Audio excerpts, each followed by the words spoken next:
and clearly the definition I used was the single most appropriate definition of atheism available. To choose otherwise would have turned my video into an endless description of the subtle ways in which atheists try to wiggle out of that central characteristic of atheism. But my antagonist chose not to mention that critical piece of information from the Stanford site to his viewers. Why? Alright, it's been a while, so it's time for a long recap. Steve Relay released a video called Atheism is Untenable. I responded with 3 videos pointing out how wrong he is in that video. He then produced a video called The Fraud of Neo-Atheism. In that video is me. I am in that video and he complains about my video, which I'm thinking is Atheism is Still Tenable Part 1, since the other ones probably weren't out when he responded. I don't know anymore. It's so convoluted and complicated. But his main complaint here is that I left out something in order to claim straw man. I didn't, because I showed everything that there was to show that he showed in his video. And I showed you the video, and then I showed you the website that he got the definition from, and I went over it in depth. Now, he could have, and perhaps should have, shown my video, the part of the video that he wants to complain about.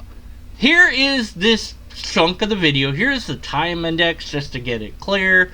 And see, he didn't say this part. He didn't mention that part because he's complaining that I'm doing a straw man. Which, yes, you still are doing a straw man, Steve. And you will continue to do that because you need, I don't know how to put that, atheism to mean a particular thing. And all this is, and all it continues to be, and all it ever will be, is nothing more than an appeal to definition. The word means this because this thing says that. The first thing that he appealed to said what atheism meant, and then had a separate section of what the author thinks that atheism does or doesn't do and goes too far with, which isn't a definition.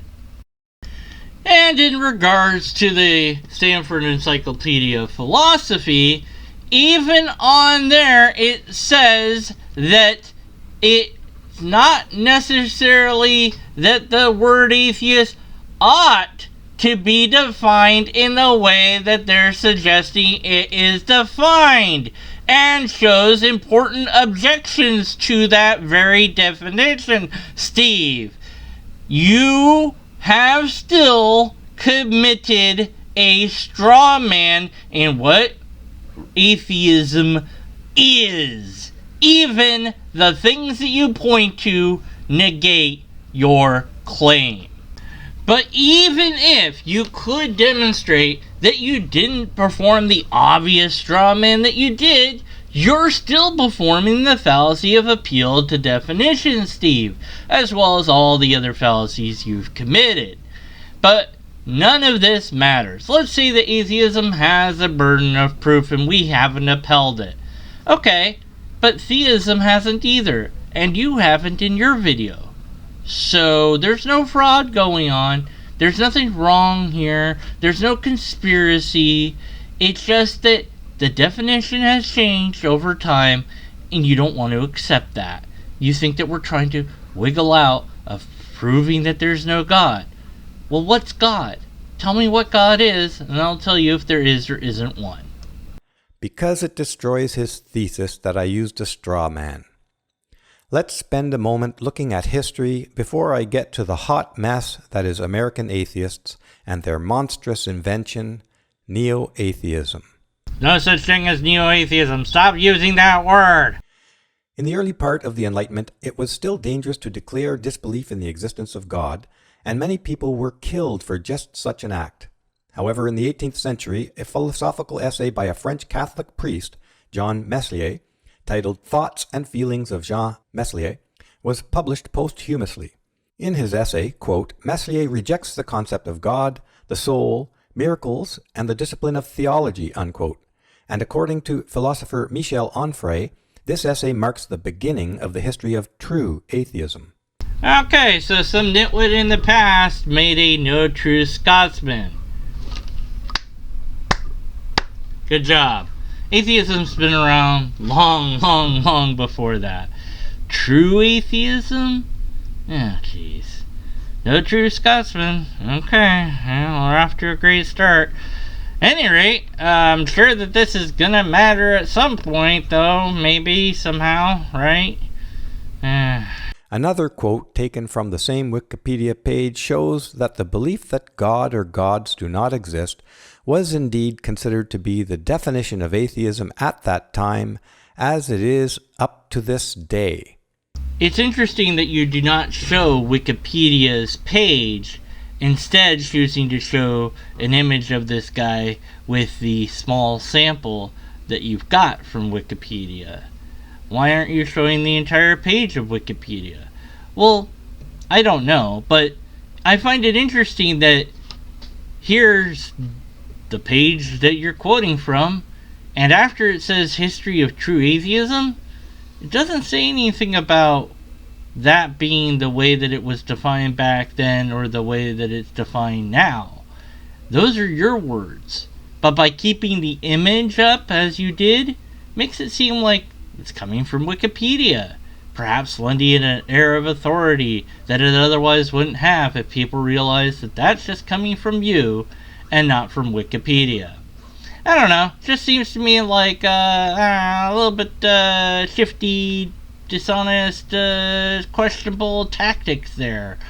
Quote, "The first open denial of the existence of God and avowal of atheism since classical times may be that of Baron Dolge-Bach in his 1770 work, The System of Nature," unquote.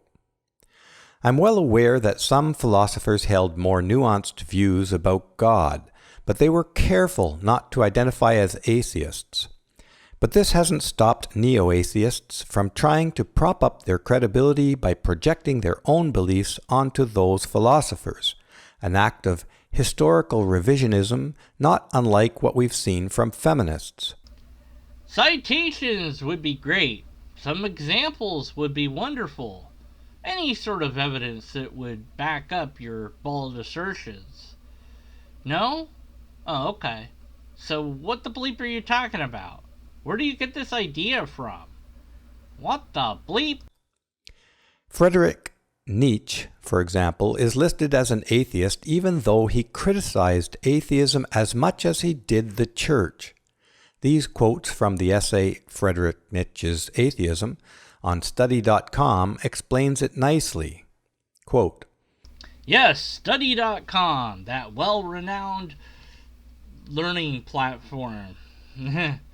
Anyways, so what if he's listed as an atheist by this one website? Whether he was or wasn't an atheist, who cares? Don't really care what he has to say either, so none of this is relevant for anything as far as I can tell. Skip. Friedrich Nietzsche is arguably the world's most famous atheist. Ironically, Nietzsche despised this term and what it meant, unquote. And further on, quote, "To him, common atheists share the same fallacies as Christians. They both follow rules, they both put their faith in something. Christians put their faith in their religion, atheists put their faith in the non-existence of God." Well, Nietzsche was wrong. I don't put my faith into the non-existence of God because I don't have faith, and I don't need faith to not believe in something. Look, I don't need to know what the answer is to know what the answer is not, and I can do so without any faith needed whatsoever. Either way, they both impose rules of what should and shouldn't be believed. Since Nietzsche espoused existentialism, the idea that men are free from artificially imposed rules, he thought both the atheists and the Christians were fools. So what? Why should I care what he thought? Nietzsche would not call himself an atheist specifically because atheism was understood to be, quote, faith in the non-existence of God, unquote. Alright, so he was wrong. What's your point? Which is still true today and in its slightly modernized version, quote, belief in the non-existence of God, unquote. faith in the non-existence of Flarg, belief in the non-existence of Flarg. Because that makes sense. Do you believe in Flarg? What? You've never heard of Flarg? Well, then you disbelieve in Flarg. That means you have faith in the non-existence of Flarg. Utter tripe nonsense. Nietzsche was wrong. You're wrong. Cut it out. I offer the modernized version because I was asked by a neo-atheist to define faith in this same context.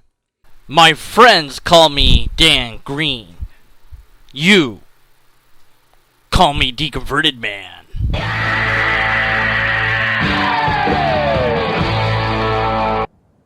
Say my name. Anyways, I'm a skeptic, but I'm also an atheist, but I'm certainly not a neo-anything. So, stop it. One reason that neo-atheists want to characterize Nietzsche as an atheist against his wishes is that he was famously critical of the Christian God. It's an example of the ancient proverb, quote, "The enemy of my enemy is my friend," unquote. And neo-atheists see Christianity as enemy number one. No, because atheism doesn't prescribe anything like that. And you have no survey of atheists to show that the majority of atheists would even agree with that. So you have absolutely nothing to stand on other than your construct straw man. But Nietzsche's personal belief that gods don't exist disqualifies him as an atheist under the American atheist's new definition, as we shall see shortly. It's not just their definition, but the definition of many dictionaries and encyclopedias that you've chosen to ignore during your massive cherry picking. Karl Marx is a notable unabashed atheist from the 19th century who of course subscribed to the definition that gods do not exist. I don't care how many people you find that agree with your version of this word. That's not what the word means to many people, so this is nothing more than an appeal to definition. Now you're trying to throw what? Appeals to authority? Oh look, this guy agrees, and this guy agrees. Doesn't matter. Not evidence, not proof, not what the word is. Live with it. And was quite clear in his hatred of religion. Interestingly, Marxism heavily influenced the future growth of radical feminism, and it was a radical feminist who would later use the deceitful techniques of intersectional feminism to transform atheism into the incoherent mess of neo-atheism. Okay, we're going to have some sort of massive amount of evidence for that statement, right? Right? You're gonna have massive evidence for that. And what's that? You have no citations in your description. Okay, but you're gonna have massive. Let's have a closer look at the American Atheists' website, which begins with their most important assertions. Quote, "Atheism is one thing, a lack of belief in gods," unquote. And secondly, quote, "Atheism is not an affirmative belief that there is no God," unquote. This is the definition that every neo-atheist insists upon. Yes, everyone that disagrees with me is evil, vile, nasty, and the sinister neo-atheist. Whatever. So I guess all those encyclopedias and dictionaries, etc., must all be neo-atheists then, because they all agree with the commonly used, agreed upon definition that's come into common parlance. Alright, whatever. And repeats ad nauseum, including in the comments to my first video. Clearly, this definition excludes anyone who believes that God or gods do not exist because, in this new definition, that is precisely what atheism is not, unquote. And it doesn't really matter what one website says on the matter. It's just not an authority source. It doesn't get to decide what this word is or means to anybody. I don't adhere to that definition myself. I don't agree with them on this view. I think that atheism is a lack of belief in God and or the idea that there is no God. In either case, you're still an atheist because you don't believe in God. Or you believe there is no God, which is really the same as saying that you don't believe in God. It's just a matter of extra words added, and to attempt to quibble over such minutiae is, well, more cherry picking and just annoying. We can immediately see that legitimate atheists have no home in neo-atheism. Ah, so you're accusing the American Atheist Society of performing a No True Scotsman. But I think that you might be cherry picking again, given that the screen of the American Atheist website isn't displayed here. Instead, it's your black background with text. So let's look at the page and see what they say. Atheism is not an affirmative belief that there is no God, nor does it answer any other question about what a person believes. It is simply a rejection of the assertion that there are gods. Atheism is too often defined incorrectly as a belief system. To be clear, atheism is not a disbelief in gods or a denial of gods, it is a lack of belief in gods. Now, one might fairly wonder what they would consider the proper terminology to apply to somebody that says there is no God. Without asking a formal representative, I have no idea. It's not on this page. It is worth noting that later on they explain that atheists are different and that we don't share a common belief system, and that the only thing we agree upon is that we don't believe in God. In fact, I don't agree with them on their version of the word atheist. I think that they're muddying the ground here and confusing natural language by doing what they're doing. I understand what they're doing, but I certainly could take them to task in this article if I wanted to. Here's how I would do it. In the first part of their article, they say that atheism is not a belief. Then later they say being an atheist is about what you believe and don't believe, not about what you wish to be true or find comforting. So there is some contradiction in their own article, and perhaps they should fix that. However, despite Steve's insistence that this is the word atheist according to the Almighty Atheist Association, they're not an authority source over words or how we use them.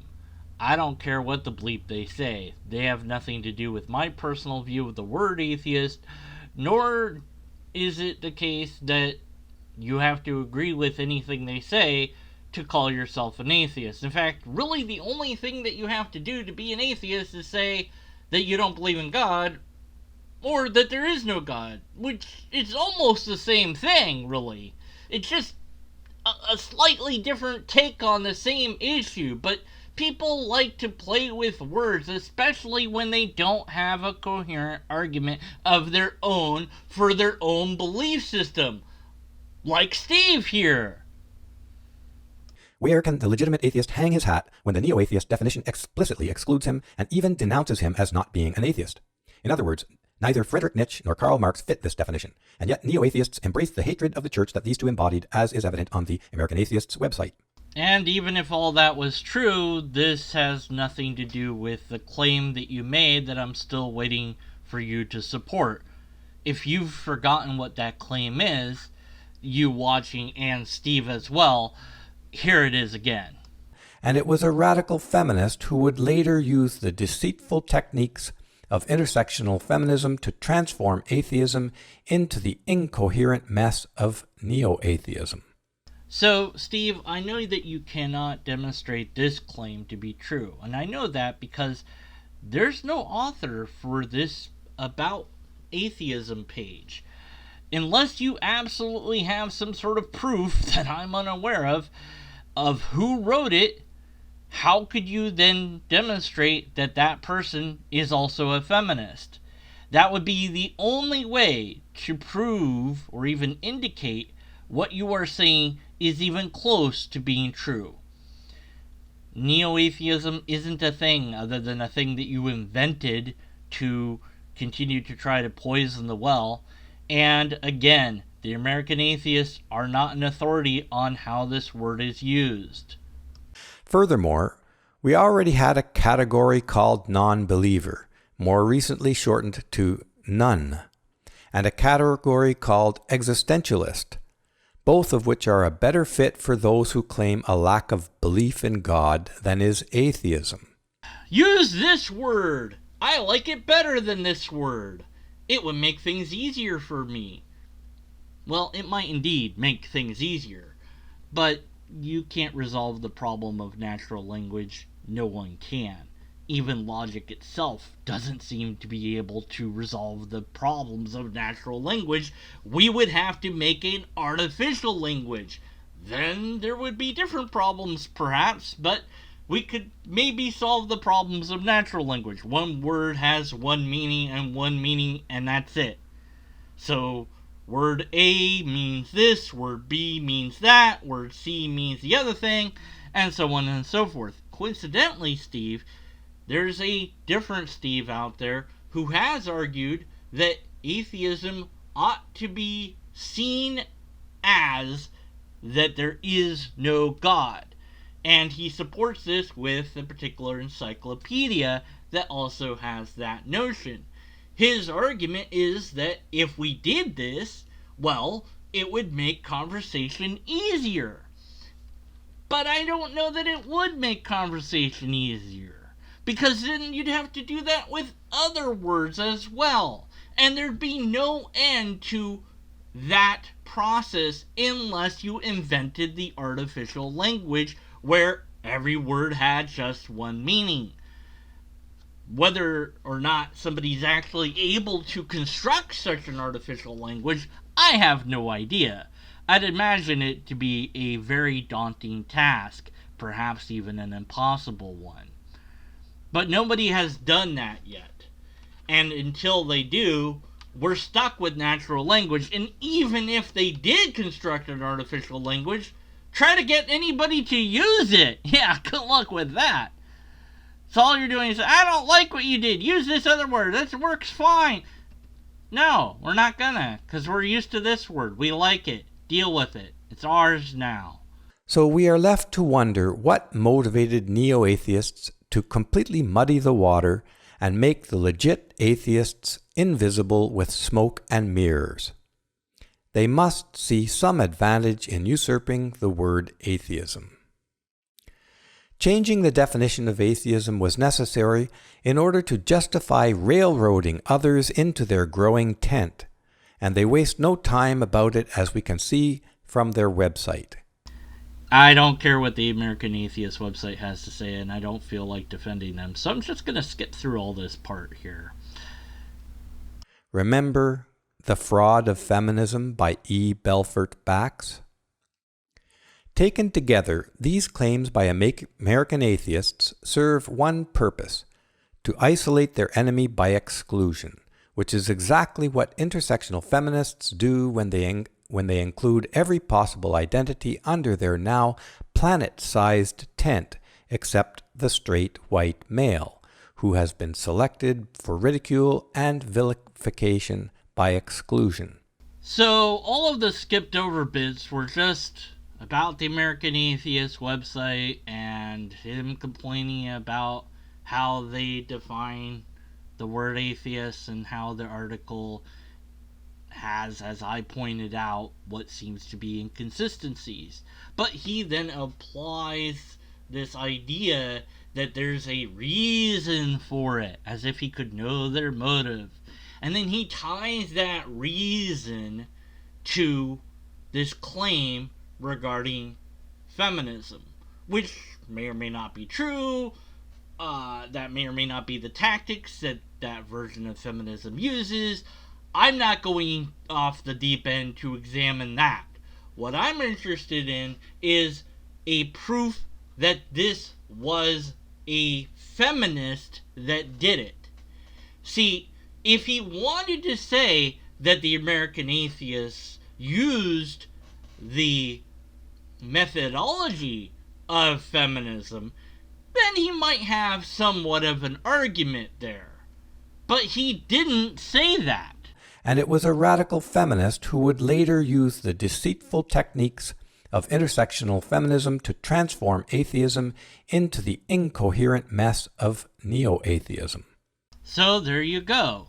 What radical feminist did this? It's one thing to say that they're using the methodology. You might have had an argument there. I wouldn't have cared, but you might have had an actual argument there.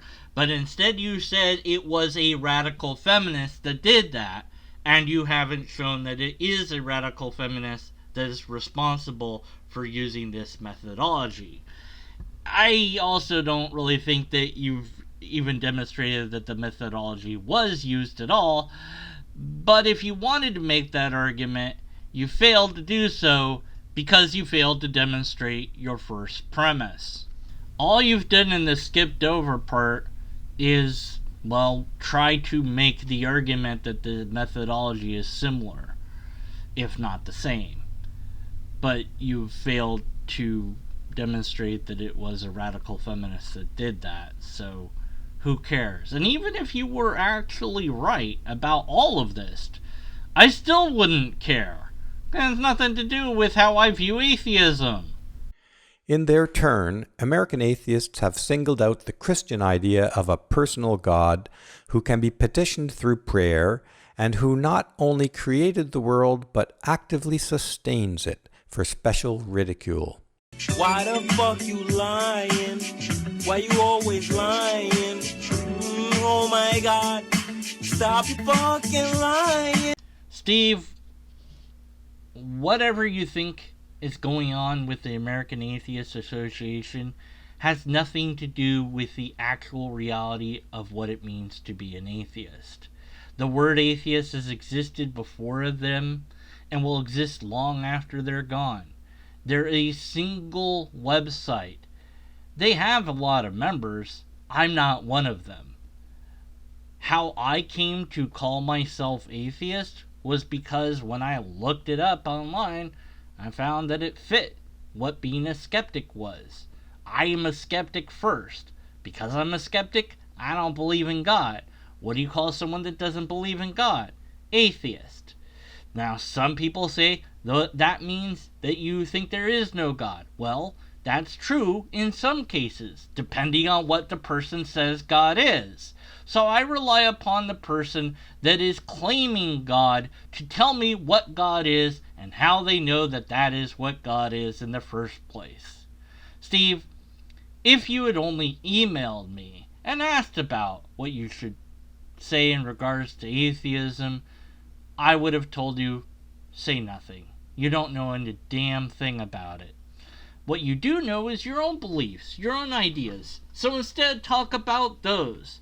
Support them with empirical evidence, repeatable tests, and or a valid and sound argument if you can. And if you cannot, then at least say, they're a belief that I hold. And I hold it just because I do. It's a faith that I have.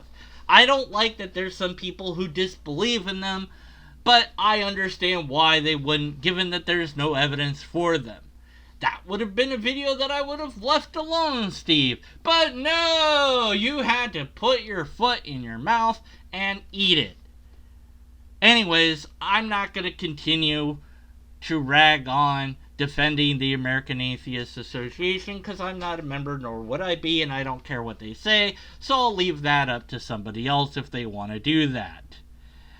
But Steve had no empirical evidence for any of his claims, not even close. No citations, no anything. In fact, most of the time when Steve was quoting some other website, he was doing so without displaying that website on screen, perhaps hiding vital information from us. As far as any sort of repeatable test, well, that's not something that you would find in an essay, so he doesn't have it. Valid and sound argument? Not even close. This is an essay-style argumentation, but the thesis statement was not one that he supported with his paragraphs, meaning that this essay failed. He doesn't have anything that would allow us or propel us to think that his conclusion is one that is worth investigating. As such, we must reject his conclusion, not just be skeptical of it, but to say that his conclusion is invalid. He has failed that badly. Whoops!